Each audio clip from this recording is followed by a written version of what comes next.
नवी मुंबईच्या एपीएमसी मध्ये हापूस आंब्यांच्या पेट्यांची बंपर आवक। केरळ आणि आंध्र प्रदेशमधूनही बाजारात आंबे दाखल व्हायला सुरुवात। दिवसाला 1 लाख आंब्याच्या पेट्या बाजारात होत आहेत दाखल।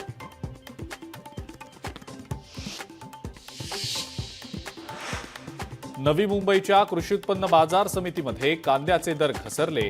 15% कांद्याचे दर कमी। ग्राहकांकडून कांद्याला कमी प्रतिसाद।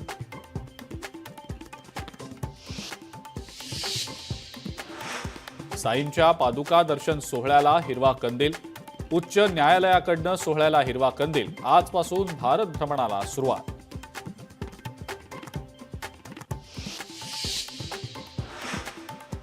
शक्तीपीठ महामार्गाच्या मुद्द्यावरनं राजू शेट्टींचा सरकारवर निशाणा।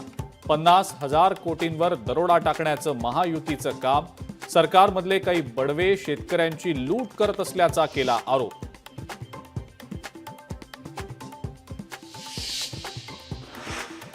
सांगोला तालुक्यामध्ये पाणी पुरवठा योजना बंद। 8 महिन्यांपासून योजना बंद। वीज पुरवठा खंडित झाल्यानं इथला पाणी पुरवठा बंद।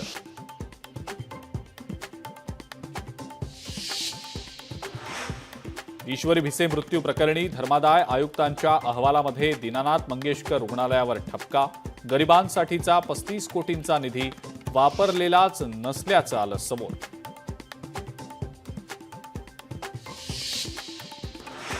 मालेगावमध्ये उद्यापासून वक्फ सुधारणा कायद्याविरोधात आंदोलन।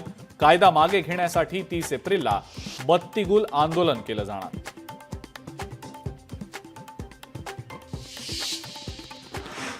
पालघर जिल्ह्यात ईएसआयसी रुग्णालयासाठी जागा देणार। महसूल मंत्री चंद्रशेखर बावनकुळे यांचं आश्वासन।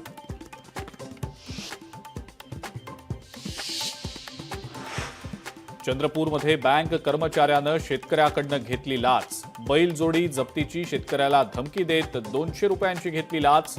धमकी देतानाचा व्हिडिओ होतोय व्हायरल।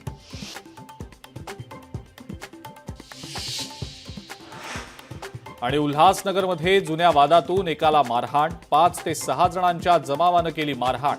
मारहाणीची घटना सीसीटीव्हीमध्ये चित्रित।